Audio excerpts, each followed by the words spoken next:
Okay, so I want you to just picture a scenario for a second. It's a Tuesday morning, you've got your coffee, you're ready to start the day. You open your laptop, you click your browser, expecting, well, your email or the news. But instead, nothing happens. Or rather, the wrong thing happens. The little wheel starts spinning, the fan on your laptop just kicks into jet engine Oh, mode. that's the sound, the universal signal that your morning is about to go completely off the rails. And then the pop-ups start. Maybe it's a banner for some miracle weight loss pill or a big flashing warning that your computer is supposedly infected with 50 different viruses. You just sit there staring at the screen and you have that sinking feeling. Did I break this? Did I click something I shouldn't have? It's the modern tech nightmare, really. And almost everyone's first instinct is to blame themselves. They think they've been reckless, when in reality they might have just been tricked. Today, we are digging into the invisible machinery behind that exact frustration. We're talking about computer adware. And I know, the moment I say adware, everyone thinks of, like, the early 2000s flashing banners and those purple monkeys you're supposed to punch for a prize. Which is a nostalgic image, sure. But the reality of modern adware is much more sophisticated and honestly a lot more insidious. We have a stack of research here that really peels back the layers of this whole industry. And that is our mission for this deep dive. We want to move past the idea that this is just annoying clutter and really understand the mechanics. Because looking at these sources, there is a very, very blurry line between a simple nuisance and a genuine security threat. That's the core distinction we need to make today. The difference between clutter and actual intent.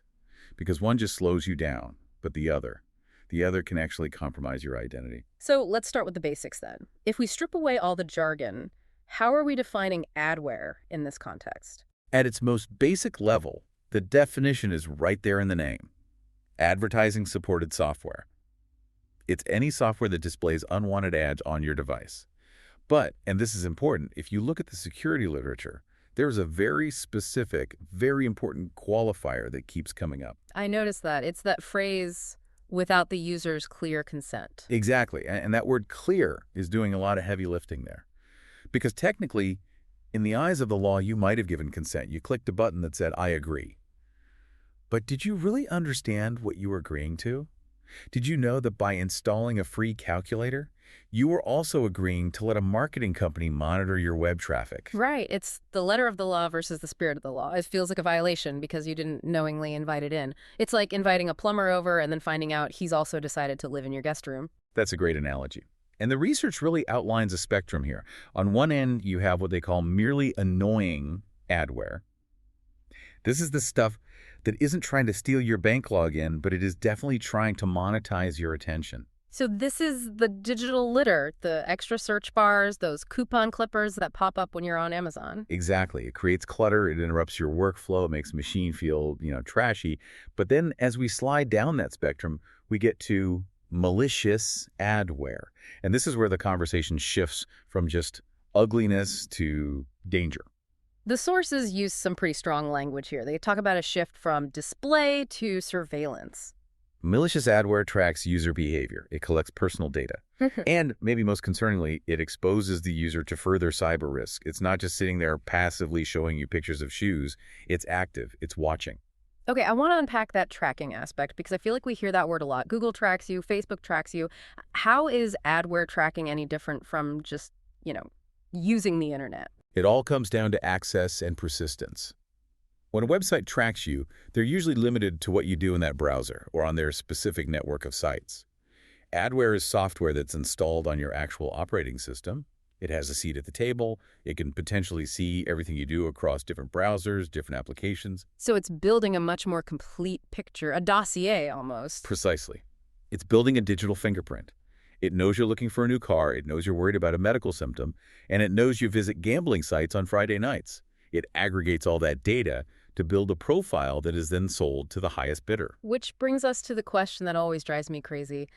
I consider myself pretty savvy. I don't click on the "you want a free iPhone" banners. So how does this stuff actually get onto our machines? Because I imagine most listeners aren't going out and searching for "please install spyware on my computer."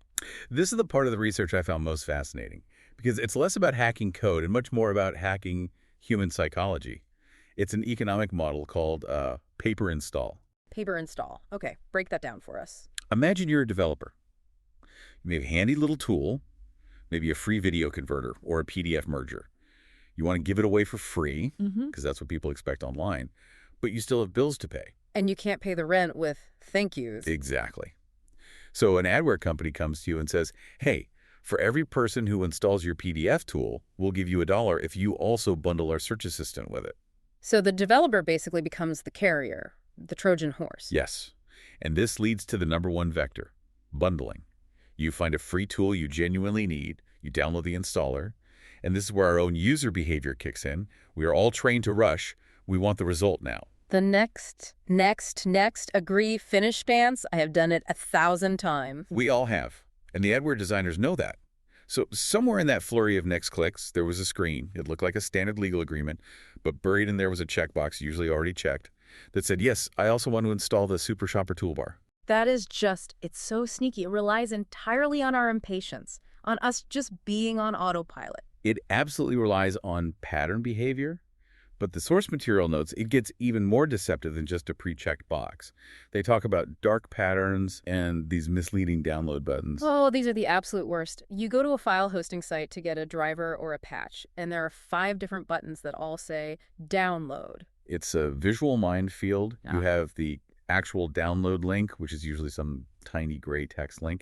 And then you have 3 giant flashing green buttons that all say start download in capital letters. And naturally, your eye goes straight to the big green button. Which is exactly what they want. Those buttons aren't for the file you want. They're ads. If you click them, you aren't getting your driver. You're downloading an installer for adware. It is pure visual trickery designed to confuse you. It's basically a shell game. You have to guess which cup the real software is under, and if you guess wrong, you get infected. It really is. And the sources list other vectors too. Pirated software is a huge one.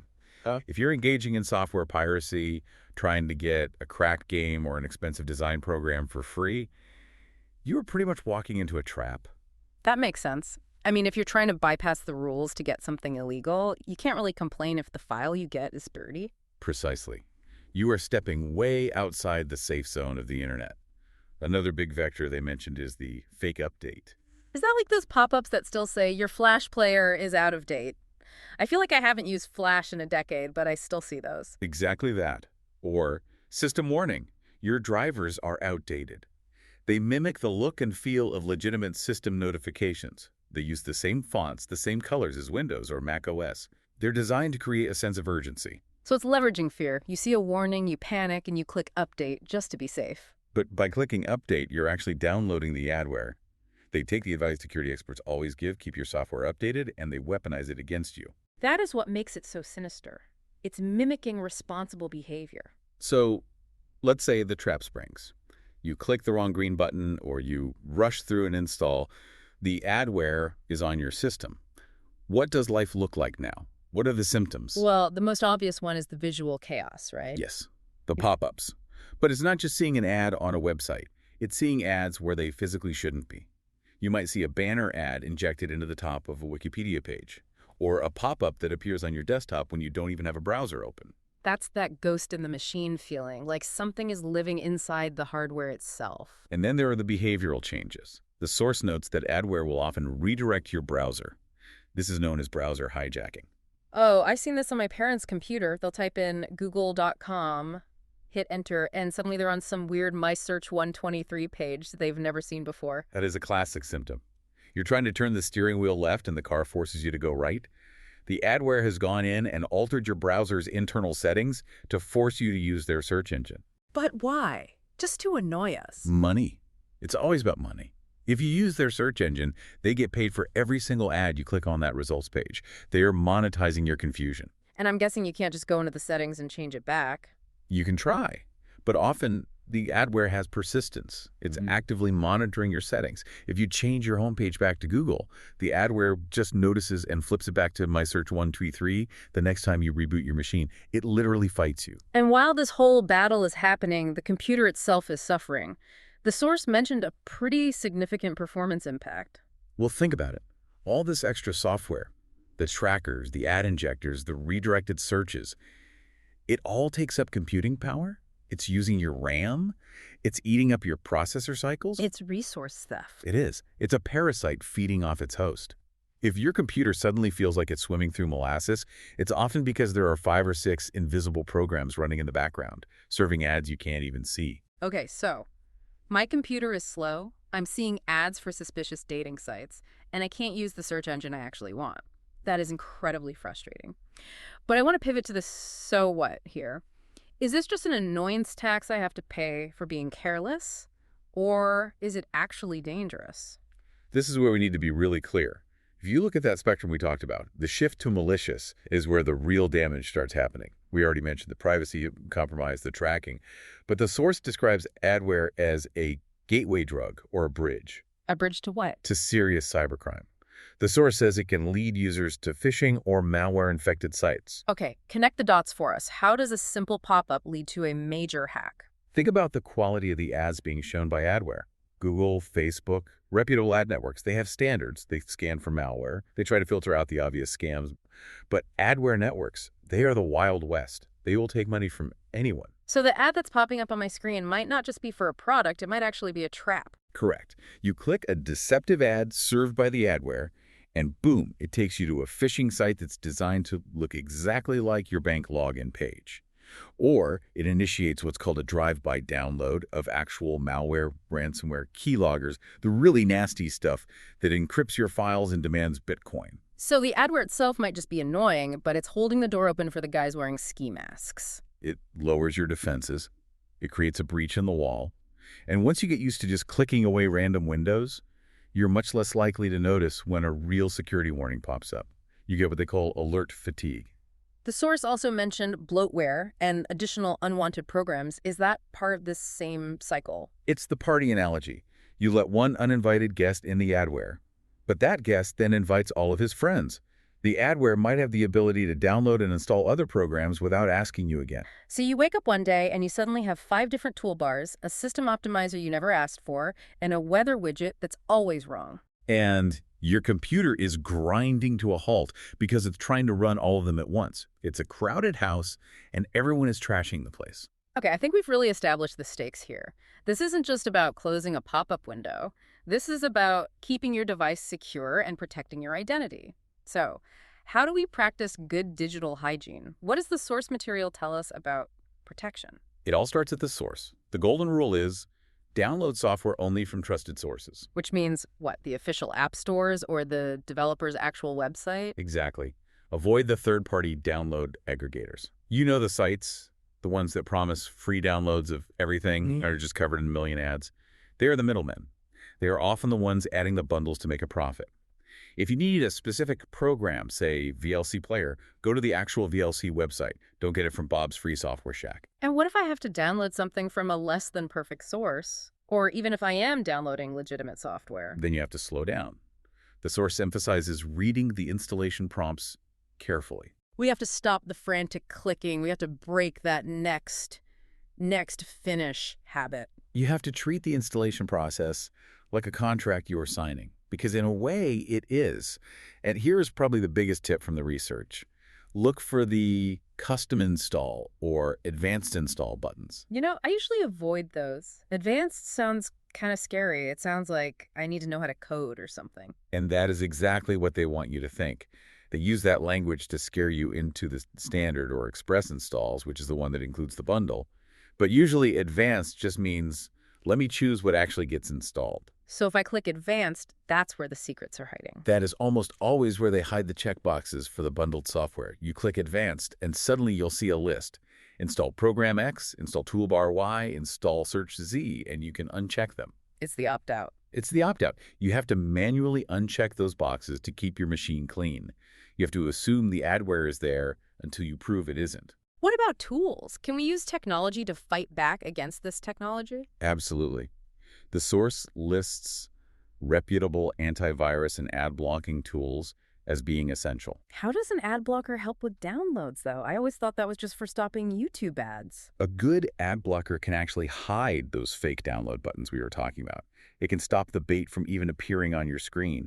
It basically sanitizes the web page so you can find the real link more easily. That's a great layer of defense. Just stop the visual confusion from the start. And the antivirus. The antivirus acts as the bouncer at the door. If you do accidentally download an installer that is known adware bundled inside, A good AV will often flag it. It'll pop up and say, hey, this file contains a potentially unwanted program or a PUP. It gives you a second chance to back out before you run it. And maintenance. The source mentioned updates. Keep your device and browser updated. Right. But, and this is the crucial distinction we touched on, you have to do it through your system settings. Right. If a website starts yelling at me that I need an update, I should ignore it. Never, ever click the pop-up. If your browser says it needs an update, close the browser. Go to your settings menu, check for updates there. You have to verify the request through an official channel. It seems like the underlying theme of all of this is just skepticism. Skepticism is your best firewall. The source advises to avoid clicking suspicious ads or pop-ups. If something looks too good to be true, a free iPhone, a miracle pill, a warning that you have 50 viruses, it is a trap. It really just comes down to mindfulness. We're so used to being on autopilot when we're online, just letting the content wash over us. And the entire adware industry depends on that autopilot. They need you to be distracted. They need you to be rushing. They profit directly from your lack of attention. So to recap our journey today, Adware is this really sophisticated ecosystem. It's not just an annoyance, it's a privacy risk that tracks your behavior and sells your data. It gets in through bundling hiding inside free software and through visual deception like fake buttons. And once it's in, it degrades your experience, hijacks your browser, and can potentially open the door to some really serious malware. It's the wedge that widens the crack in your security. And it serves as a pretty stark reminder that on the internet, nothing is ever truly free. Your attention and your data are currencies.